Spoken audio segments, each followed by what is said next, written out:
what type of the jobs are easy to get in a foreign country? ਕਹਿੰਦੇ ਕਿਸ ਤਰ੍ਹਾਂ ਦੀ job ਜਿਹੜੀ ਈਜ਼ੀਲੀ ਤੁਹਾਨੂੰ ਫੋਰਨ ਕੰਟਰੀ ਦੇ ਵਿੱਚ ਮਿਲ ਸਕਦੇ ਨੇ? Well nothing is easy to do if we don't try. ਕਹਿੰਦੇ ਕੁਛ ਵੀ ਜਿਹੜਾ ਈਜ਼ੀ ਨਹੀਂ ਹੈਗਾ ਜਿੰਨੇ ਦੇਰ ਅਸੀਂ ਉਸ ਚੀਜ਼ ਲਈ ਟਰਾਈ ਨਹੀਂ ਕਰਦੇ। Same as if we can find a job then we can definitely get it. ਕਹਿੰਦੇ ਜੇ ਅਸੀਂ ਫਾਈਂਡ ਕਰਾਂਗੇ ਕੋਈ ਵੀ ਜੋਬ ਲੱਭਾਂਗੇ ਤਾਂ ਸਾਨੂੰ ਡੈਫੀਨੇਟਲੀ ਜੋਬ ਮਿਲ ਜਾਏਗੀ। Getting a job depend on ability experience skill ਵਿਚ ਵੀ ਨੂੰ। ਕਹਿੰਦੇ ਜੋਬ ਕਿਤੇ ਡਿਪੈਂਡ ਕਰਦੀ ਤੁਹਾਡੀ ਅਬਿਲਿਟੀ 'ਤੇ ਡਿਪੈਂਡ ਕਰਦੀ ਹੈ, ਸਕਿੱਲ 'ਤੇ ਡਿਪੈਂਡ ਕਰਦੀ ਹੈ ਅਤੇ ਐਕਸਪੀਰੀਅੰਸ 'ਤੇ ਡਿਪੈਂਡ ਕਰਦੀ ਹੈ ਕਿ ਤੁਹਾਨੂੰ ਕਿੰਨਾ ਹੈ ਅਤੇ ਉਹਦੇ ਅਕੋਰਡਿੰਗ ਹੀ ਤੁਹਾਨੂੰ ਜੋਬ ਮਿਲਦੀ ਹੈ। If we have any good skill, ਕਹਿੰਦੇ ਜੇ ਤੁਹਾਡੇ ਅੰਦਰ ਕੋਈ ਵੀ ਗੁੱਡ ਸਕਿੱਲ ਹੈਗੀ ਹੈ ਅਤੇ ਅਬਿਲਿਟੀ ਹੈਗੀ ਹੈ then we can get job according to it. ਅਤੇ ਸਾਨੂੰ ਉਹਦੇ ਅਕੋਰਡਿੰਗ ਹੀ ਜੋਬ ਮਿਲੇਗੀ। ਲਾਈਕ ਕਹਿੰਦੇ ਫੋਰ ਐਗਜ਼ਾਮਪਲ ਅਸੀਂ ਕਹਿ ਸਕਦੇ ਹਾਂ if we have a driving skill. ਕਹਿੰਦੇ ਜੇ ਸਾਡੇ 'ਚ ਕੀ ਹੈ ਡਰਾਈਵਿੰਗ ਸਕਿੱਲ ਹੈਗੀ ਹੈ then we can earn money by driving. ਅਤੇ ਅਸੀਂ ਡਰਾਈਵਿੰਗ ਕਰਕੇ ਮਨੀ ਅਰਨ ਕਰ ਸਕਦੇ ਹਾਂ। If we have a cooking skill then we can work in any restaurant. ਅਤੇ ਜੇ ਸਾਡੇ 'ਚ ਕੀ ਹੈ ਕੁਕਿੰਗ ਸਕਿੱਲ ਹੈਗੀ ਹੈ ਤਾਂ ਅਸੀਂ ਕਿਸੇ ਵੀ ਰੈਸਟੋਰੈਂਟ ਦੇ ਵਿੱਚ ਕੰਮ ਕਰਕੇ ਜਿਹੜੀ ਹੈ ਮਨੀ ਅਰਨ ਕਰ ਸਕਦੇ ਹਾਂ। Or if we have no cooking skill then we can serve the food over there which need no skill. ਕਹਿੰਦੇ ਜੇ ਤੁਹਾਡੇ 'ਚ ਕੁਕਿੰਗ ਸਕਿੱਲ ਵੀ ਨਹੀਂ ਹੈਗੀ ਤਾਂ ਤੁਸੀਂ ਉੱਥੇ ਫੂਡ ਜਿਹੜਾ ਸਰਵ ਕਰ ਸਕਦੇ ਜੋ ਜਿਹਦੇ ਲਈ ਤੁਹਾਨੂੰ ਕਿਸੇ ਵੀ ਸਕਿੱਲ ਦੀ ਨੀਡ ਨਹੀਂ ਹੈਗੀ। But we have to be patient. ਫਿਰ ਇਸ ਲਈ ਸਾਨੂੰ ਸਬਰ ਰੱਖਣਾ ਚਾਹੀਦਾ ਹੈ। Like these are many number of, ਕਹਿੰਦੇ ਬਹੁਤ ਸਾਰੀ ਜਿਹੜੀਆਂ ਉੱਥੇ ਮਿਲ ਜਾਂਦੀਆਂ ਜਿਵੇਂ ਨੈਨੀ ਦੀ ਹੋ ਗਈ, ਅਕਾਊਂਟੈਂਟ ਦੀ ਹੋ ਗਈ, worker in agriculture and many ਮੋਰ। ਕਹਿੰਦੇ ਇਹ ਸਾਰੀਆਂ ਜੋਬ ਤੁਹਾਨੂੰ ਉੱਥੇ ਜਿਹੜੀਆਂ ਫੋਰਨ ਕੰਟਰੀ ਦੇ ਵਿੱਚ ਮਿਲ ਸਕਦੀਆਂ ਨੇ ਜੇ ਤੁਸੀਂ ਜੋਬ ਨੂੰ ਫਾਈਂਡ ਕਰੋਗੇ। ਠੀਕ ਹੈ, ਸੈਕਿੰਡ ਕੁਐਸਚਨ ਵੱਲ ਮੂਵ ਕਰਦੇ ਹਾਂ। ਸੈਕਿੰਡ ਕੁਐਸਚਨ ਦੇ ਵਿੱਚ ਸਾਨੂੰ ਕੀ ਕਹਿੰਦੇ ਨੇ? ਕਹਿੰਦੇ should young adult work abroad. ਕਹਿੰਦੇ ਕਿ ਜਿਹੜੇ ਯੰਗ ਅਡਲਟ ਹੁੰਦੇ ਨੇ ਉਹ ਅਬਰੋਡ ਜਾ ਕੇ ਉਹਨਾਂ ਨੂੰ ਕੰਮ ਕਰਨਾ ਚਾਹੀਦਾ ਹੈ। ਆਨਸਰ ਠੀਕ ਹੈ yes of course they should work over there. ਕਹਿੰਦੇ ਉਹਨਾਂ ਨੂੰ ਕੰਮ ਕਰਨਾ ਚਾਹੀਦਾ ਹੈ because work help them to take out their overhead expensive. ਕਹਿੰਦੇ ਜੇ ਉਹ ਕੰਮ ਕਰਨਗੇ ਤਾਂ ਉਹ ਕਾਹਦੇ 'ਚ ਉਹਨਾਂ ਦੀ ਹੈਲਪ ਕਰੇਗੀ, ਜਿਹੜੇ ਉਹਨਾਂ ਦੇ ਉੱਥੇ ਖਰਚ ਹੈਗੇ ਨੇ ਉਹਨਾਂ ਨੂੰ ਓਵਰਹੈਡ ਕਰਨ 'ਚ ਉਹਨਾਂ ਦੀ ਹੈਲਪ ਕਰੇਗੀ। And with this they will not have to depend on their parents. ਅਤੇ ਇਹਦੇ ਨਾਲ ਉਹ ਆਪਣੇ ਪੇਰੈਂਟਸ 'ਤੇ ਵੀ ਜਿਹੜਾ ਡਿਪੈਂਡ ਨਹੀਂ ਰਹਿਣਗੇ ਛੋਟੀਆਂ ਛੋਟੀਆਂ ਚੀਜ਼ਾਂ ਲਈ। They can also their parents by doing it. ਉਹ ਹੈ ਕਿਵੇਂ ਹੈਲਪ ਕਰ ਸਕਦੇ ਨੇ ਆਪਣੇ ਪੇਰੈਂਟਸ ਦੀ ਵੀ ਇਸ ਤਰ੍ਹਾਂ ਮਤਲਬ ਛੋਟੇ ਮੋਟੇ ਕੰਮ ਕਰਕੇ ਵੀ ਹੈਲਪ ਕਰ ਸਕਦੇ because it reduce there burden. ਕਿ ਇਹਦੇ ਨਾਲ ਕੀ ਆ ਉਹਨਾਂ ਦੇ ਪੇਰੈਂਟਸ ਦਾ ਜਿਹੜਾ ਬਰਡਨ ਕੀ ਹੈ ਘਟੇਗਾ। ਅਪਾਰਟ ਫਰੋਮ ਇਟ ਕਹਿੰਦੇ ਇਸ ਤੋਂ ਇਲਾਵਾ they will get experience which is very beneficial for them. ਇਹਦੇ ਨਾਲ ਉਹਨਾਂ ਦਾ ਐਕਸਪੀਰੀਅੰਸ ਵੀ ਵਧੇਗਾ ਜਿਹੜਾ ਕਿ ਅੱਗੇ ਜਾ ਕੇ ਉਹਨਾਂ ਦੇ ਕੰਮ ਆਏਗਾ ਇਨ ਫਿਊਚਰ। ਠੀਕ ਆ, because when they look for a job after they study. ਕਹਿੰਦੇ ਜੇ ਉਹ ਸਟੱਡੀ ਤੋਂ ਬਾਅਦ ਜੋਬ ਜਿਹੜੀ ਫਾਈਂਡ ਕਰਦੇ ਆ they will get easily with the help of experience. ਅਤੇ ਉਹਨਾਂ ਨੂੰ ਬਹੁਤ ਹੀ ਜਲਦੀ ਜਿਹੜੀ ਆ ਜੋਬ ਮਿਲ ਜਾਏਗੀ ਕਿਉਂਕਿ ਉਹਨਾਂ ਦਾ ਐਕਸਪੀਰੀਅੰਸ ਹੋਏਗਾ।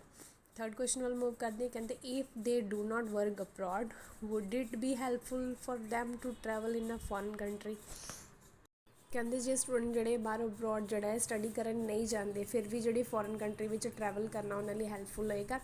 Yes travelling is helpful for them. ਕਹਿੰਦੇ ਟਰੈਵਲਿੰਗ ਜਿਹੜੀ ਹੈਲਪਫੁਲ ਹੋਏਗੀ ਉਹਨਾਂ ਲਈ। ਕਿਉਂ? To meet new people by visiting different place. ਕਹਿੰਦੇ ਡਿਫਰੈਂਟ ਪਲੇਸਿਸ 'ਤੇ ਜਾਣਾ, ਨਵੇਂ ਨਵੇਂ ਲੋਕਾਂ ਨੂੰ ਉਹ ਕੀ ਕਰਨਗੇ ਮਿਲਣਗੇ।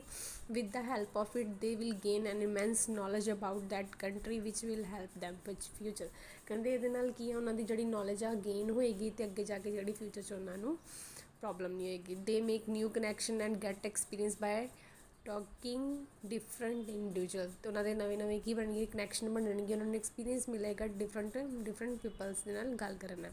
ਦਿਸ all depend on the travelling. ਇਹ ਸਾਰਾ ਟਰੈਵਲਿੰਗ ਦੇ ਉੱਪਰ ਡਿਪੈਂਡ ਕਰਦਾ ਹੈ। But travelling depend on their pocket. ਪਰ ਟਰੈਵਲਿੰਗ ਕਿਤੇ ਡਿਪੈਂਡ ਕਰਦੀ ਸਾਡੀ ਪੋਕਿਟ 'ਤੇ। If they have no money they can not go there. ਜੇ ਤੁਹਾਡੇ ਕੋਲ ਮਨੀ ਨਹੀਂ ਹੈਗੀ ਤੁਸੀਂ ਉੱਥੇ ਨਹੀਂ ਜਾ ਸਕਦੇ। So there are two things which help them for it. ਕਹਿੰਦੇ ਦੋ ਚੀਜ਼ਾਂ ਜਿਹੜੀਆਂ ਇਹਦੇ ਵਿੱਚ ਹੈਲਪ ਕਰ ਸਕਦੀਆਂ। If they are from the rich family, ਜਾਂ ਤਾਂ ਉਹ ਰਿਚ ਫੈਮਿਲੀ ਨੂੰ ਬਿਲੋਂਗ ਕਰਦੇ ਨੇ then it is easy for them to take money from the family. ਕਹਿੰਦੇ ਫਿਰ ਈਜ਼ਲੀ ਉਹ ਆਪਣੇ ਪੇਰੈਂਟਸ ਤੋਂ ਮਨੀ ਲੈ ਕੇ ਜਾ ਸਕਦੇ ਨੇ। But on the other side ਕਹਿੰਦੇ ਦੂਜੀ ਸਾਈਡ 'ਤੇ if they have no supportive background they should work. ਅਤੇ ਜੇ ਉਹਨਾਂ ਦੀ ਜਿਹੜੀ ਸਪੋਰਟਿਵ ਬੈਕਗਰਾਊਂਡ ਨਹੀਂ ਹੈਗੀ ਤਾਂ ਉਹਨਾਂ ਨੂੰ ਉੱਥੇ ਵਰਕ ਕਰਨਾ ਚਾਹੀਦਾ। ਨੈਕਸਟ ਕੁਐਸਚਨ ਵੱਲ ਮੂਵ ਕਰਦੇ। ਕਹਿੰਦੇ do Indian parents encourage their children to work in abroad. ਕਹਿੰਦੇ ਕਿ ਜਿਹੜੇ ਇੰਡੀਅਨ ਪੇਰੈਂਟਸ ਆ ਉਹਨਾਂ ਨੂੰ ਇਨਕਰੇਜ ਕਰਨਾ ਚਾਹੀਦਾ ਆਪਣੇ ਬੱਚਿਆਂ ਨੂੰ ਅਬਰੋਡ ਜਾ ਕੇ ਕੰਮ ਕਰੋ। Yes of course they encourage their young ones to study as well as work. ਕਹਿੰਦੇ ਹਾਂ ਉਹਨਾਂ ਨੂੰ ਇਨਕਰੇਜ ਕਰਨਾ ਚਾਹੀਦਾ ਹੈ ਕਿ ਉਹ ਸਟੱਡੀ ਦੇ ਨਾਲ ਨਾਲ ਅਬਰੋਡ ਜਾ ਕੇ ਕੰਮ ਵੀ ਕਰਨ because they want there children bright future. ਕਿਉਂਕਿ ਉਹ ਆਪਣੇ ਬੱਚਿਆਂ ਲਈ ਬਰਾਈਟ ਫਿਊਚਰ ਦੇਖਣਾ ਚਾਹੁੰਦੇ ਨੇ। For this they wish that their children would settle down in, ਅਤੇ ਉਹ ਕੀ ਸੋਚਦੇ ਨੇ ਕਿ ਉਹਨਾਂ ਦਾ ਜਿਹੜਾ ਬੱਚਾ ਹੈ, ਚਿਲਡਰਨ ਆ, ਉਹ ਸੈਟਲ ਹੋ ਜਾਏ ਅਬਰੋਡ ਦੇ ਵਿੱਚ and live a high standard ਦੀ ਜਿਹੜੀ ਜ਼ਿੰਦਗੀ ਜੀਵੇ। For this purpose they do everything, ਅਤੇ ਇਸ ਪਰਪਸ ਲਈ ਉਹ ਹਰ ਮੁਮਕਿਨ ਕੋਸ਼ਿਸ਼ ਕਰਦੇ ਨੇ। They help them to learn required skill which help them over there, like ਉਹਨਾਂ ਨੂੰ ਸਾਰੀਆਂ ਰਿਕੁਆਇਰਡ ਸਕਿੱਲਸ ਦੀ ਨੌਲੇਜ ਦਿੰਦੇ ਨੇ, ਜਿਵੇਂ ਕੁਕਿੰਗ ਹੋ ਗਈ, ਡਰਾਈਵਿੰਗ ਹੋ ਗਈ, and many more. They make them understand how to live over there, ਅਤੇ ਉਹ ਵੀ ਦੱਸਦੇ ਨੇ ਕਿ ਉੱਥੇ ਜਾ ਕੇ ਕਿਵੇਂ ਰਹਿਣਾ। And tile them never give up, always try there best, ਹਮੇਸ਼ਾ ਦੱਸਦੇ ਨੇ ਕਿ ਕਦੇ ਵੀ ਗਿਵ ਅਪ ਨਹੀਂ ਕਰਨਾ, ਆਪਣਾ ਹਮੇਸ਼ਾ ਬੈਸਟ ਦੇਣਾ। Moreover they guide them to time if they face any problem, ਕਹਿੰਦੇ ਇਸ ਤੋਂ ਇਲਾਵਾ ਉਹ ਹਮੇਸ਼ਾ ਟਾਈਮ ਟੂ ਟਾਈਮ ਕੀ ਆ ਉਹਨਾਂ ਨੂੰ ਗਾਈਡ ਕਰਦੇ ਰਹਿੰਦੇ ਨੇ, ਜੇ ਉਹਨਾਂ ਨੂੰ ਕੋਈ ਵੀ ਇਨ ਫਿਊਚਰ ਜੇ ਕੋਈ ਉਹਨਾਂ ਨੂੰ ਪ੍ਰੋਬਲਮ ਜਿਹੜੀ ਆ ਫੇਸ ਕਰਨੀ ਪੈਂਦੀ ਹੈ। ਠੀਕ ਆ, ਨੈਕਸਟ ਕੁਐਸਚਨ ਵੱਲ ਮੂਵ ਕਰਦੇ ਹਾਂ। ਕਹਿੰਦੇ if you had an opportunity to live abroad which country would you like to settle down in, ਕਹਿੰਦੇ ਜੇ ਤੁਹਾਨੂੰ ਕੋਈ ਮੌਕਾ ਮਿਲਦਾ ਹੈ ਅਬਰੋਡ ਜਾਣ ਦਾ ਤਾਂ ਤੁਸੀਂ ਕਿਹੜੀ ਕੰਟਰੀ ਵਿੱਚ ਸੈਟਲ ਹੋਣਾ ਚਾਹੋਗੇ। I would like to live in Canada, ਕਹਿੰਦੇ ਮੈਂ ਕੈਨੇਡਾ ਦੇ ਵਿੱਚ ਰਹਿਣਾ ਪਸੰਦ ਕਰਾਂਗੀ। If even I get a chance, ਜੇ ਮੈਨੂੰ ਚਾਂਸ ਮਿਲਦਾ ਹੈ। ਦੇਅਰ ਨੰਬਰ ਆਫ ਰੀਜ਼ਨ, ਕਹਿੰਦੇ ਬਹੁਤ ਸਾਰੇ ਰੀਜ਼ਨ ਹੈ। ਫਸਟ ਅਤੇ ਫੋਰਮੋਸਟ ਕੀ ਹੈਗਾ, my aunt and my family has living in Canada from 10 to 11 year, ਕਹਿੰਦੇ ਕਿਉਂਕਿ ਸਭ ਤੋਂ ਪਹਿਲਾਂ ਮੇਰੇ ਜਿਹੜੇ ਆਂਟ ਅਤੇ ਚਾਚਾ ਚਾਚੀ ਨੇ ਉਹ 10-11 ਸਾਲ ਤੋਂ ਕੈਨੇਡਾ ਦੇ ਵਿੱਚ ਰਹਿ ਰਹੇ, so it will be easy, ਅਤੇ ਇਸ ਲਈ ਮੇਰੇ ਲਈ ਈਜ਼ੀ ਹੋ ਜਾਏਗਾ ਕਿ to settle over there with the help of them, ਕਿ ਮੈਂ ਉੱਥੇ ਜਾ ਕੇ ਈਜ਼ੀਲੀ ਜਿਹੜੀ ਸੈਟਲ ਹੋ ਜਾਵਾਂਗੀ ਉਹਨਾਂ ਦੀ ਹੈਲਪ ਦੇ ਨਾਲ। ਅਪਾਰਟ ਫਰੋਮ ਇਟ, ਕਹਿੰਦੇ ਇਸ ਤੋਂ ਇਲਾਵਾ mostly Punjabis are lived over there, ਕਹਿੰਦੇ ਜ਼ਿਆਦਾਤਰ ਪੰਜਾਬੀਜ਼ ਕੈਨੇਡਾ ਹੀ ਰਹਿੰਦੇ ਨੇ। That's why it is also known as mini Punjab, ਅਤੇ ਇਸੇ ਕਰਕੇ ਉਹਨੂੰ ਮਿਨੀ ਪੰਜਾਬ ਵੀ ਕਿਹਾ ਜਾਂਦਾ। So I feel comfortable with them, ਅਤੇ ਮੈਂ ਕੰਫਰਟੇਬਲ ਫੀਲ ਕਰਾਂਗੀ। I will never feel that I am not in country, ਅਤੇ ਮੈਂ ਕਦੇ ਫੀਲ ਨਹੀਂ ਕਰਾਂਗੀ ਕਿ ਮੈਂ ਆਪਣੀ ਕੰਟਰੀ ਵਿੱਚ ਨਹੀਂ ਹਾਂ। Moreover there are also good job opportunity, ਅਤੇ ਇਸ ਤੋਂ ਇਲਾਵਾ ਉੱਥੇ ਕੈਨੇਡਾ ਦੇ ਵਿੱਚ ਬਹੁਤ ਸਾਰੀਆਂ ਜਿਹੜੀਆਂ ਗੁੱਡ ਜੋਬ ਓਪਰਚੁਨਿਟੀਜ਼ ਹੈਗੀਆਂ।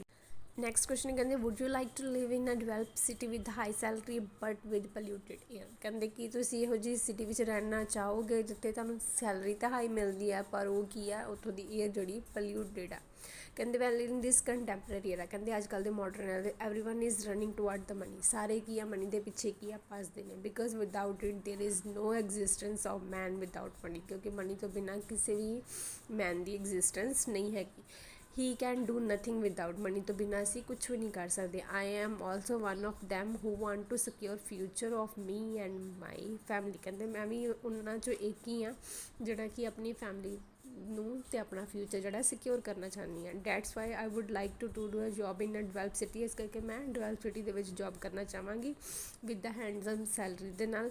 But I will note take my family with me because of pollution, ਪਰ ਮੈਂ ਆਪਣੇ ਪੇਰੈਂਟਸ ਨੂੰ ਆਪਣੇ ਨਾਲ ਨਹੀਂ ਰੱਖਾਂਗੀ, ਕਿਉਂਕਿ ਉੱਥੇ ਬਹੁਤ ਜ਼ਿਆਦਾ ਪੋਲਿਊਸ਼ਨ ਹੈ। I will save myself with a different way, like I will use mask, mostly avoid outing and take home made food, ਅਤੇ ਕਹਿੰਦੇ ਮੈਂ ਆਪਣੇ ਆਪ ਨੂੰ ਕਈ ਤਰੀਕੇ ਨਾਲ ਸੇਵ ਕਰ ਸਕਦੀ ਹਾਂ, ਜਿਵੇਂ ਮਾਸਕ ਪਾ ਕੇ, ਜਾਂ ਆਊਟਿੰਗ ਬਾਹਰ ਜਾਣਾ ਜਿਹੜਾ ਅਵੋਇਡ ਕਰਕੇ, ਜਾਂ ਫਿਰ ਘਰ ਦਾ ਬਣਿਆ ਹੋਇਆ ਖਾਣਾ ਹੀ ਖਾ ਕੇ।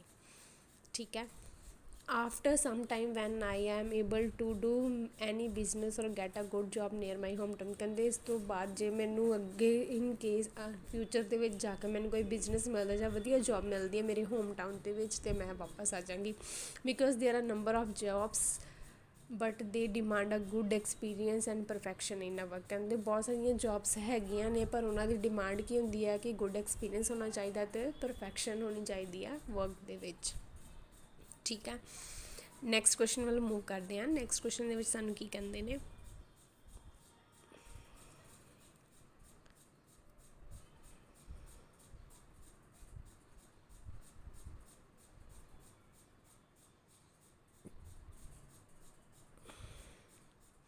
ਕਹਿੰਦੇ would you like to live alone or share room with other, ਕਹਿੰਦੇ ਕਿ ਤੁਸੀਂ ਕਿਸੇ ਦੇ ਨਾਲ ਰਹਿਣਾ ਪਸੰਦ ਕਰੋਗੇ ਰੂਮ ਵਿੱਚ ਜਾਂ ਇਕੱਲੇ ਰਹਿਣਾ ਪਸੰਦ ਕਰੋਗੇ। ਕਹਿੰਦੇ needless to say that if sharing room saving my money, ਕਹਿੰਦੇ ਜੇ ਮੇਰੀ ਸ਼ੇਅਰਿੰਗ ਕਰਨ ਨਾਲ ਮੇਰੀ ਜਿਹੜੀ ਮਨੀ ਸੇਵ ਹੁੰਦੀ ਹੈ then I would definitely like to share, ਅਤੇ ਮੈਂ ਸ਼ੇਅਰਿੰਗ ਕਰਨਾ ਹੀ ਪਸੰਦ ਕਰਾਂਗੀ। I know I will have to face some difficulties, ਕਹਿੰਦੇ ਮੈਨੂੰ ਪਤਾ ਹੈ ਕਿ ਮੈਨੂੰ ਕੁਛ ਡਿਫਿਕਲਟੀਜ਼ ਦਾ ਸਾਹਮਣਾ ਕਰਨਾ ਪਏਗਾ। Because I will note get privacy, ਕਿਉਂਕਿ ਮੇਰੀ ਕੋਈ ਵੀ ਪ੍ਰਾਈਵੇਸੀ ਨਹੀਂ ਰਹੇਗੀ। ਐਂਡ ਮੈਨੀ ਅਦਰ ਥਿੰਗ, ਅਤੇ ਹੋਰ ਵੀ ਬਹੁਤ ਸਾਰੀਆਂ ਚੀਜ਼ਾਂ ਬਟ ਆਈ ਵਿਲ ਐਡਜਸਟ, ਪਰ ਫਿਰ ਵੀ ਮੈਂ ਐਡਜਸਟ ਕਰਾਂਗੀ and do another work with that money. ਅਤੇ ਉਸ ਜਿਹੜੀ ਮਨੀ ਹੋਈ ਹੈ, ਜਿਹੜੀ ਮੈਂ ਸੇਵ ਕੀਤੀ ਹੈ, ਉਹਨਾਂ ਮੈਂ ਕੁਝ ਹੋਰ ਜਿਹੜਾ ਕੰਮ ਕਰਾਂਗੀ ਵਿਚ I will save from rent, because the rent of the room is very high in this day, ਕਿਉਂਕਿ ਰੈਂਟ ਜਿਹੜਾ ਰੂਮਸ ਦਾ ਬਹੁਤ ਜ਼ਿਆਦਾ ਹਾਈ ਹੈਗਾ। So it is a beneficial to share with other, ਇਸ ਕਰਕੇ ਬੈਨੀਫਿਸ਼ੀਅਲ ਆ ਕਿ ਦੂਸਰਿਆਂ ਦੇ ਨਾਲ ਰੂਮ ਸ਼ੇਅਰ ਕਰੋ। Thanks for watching.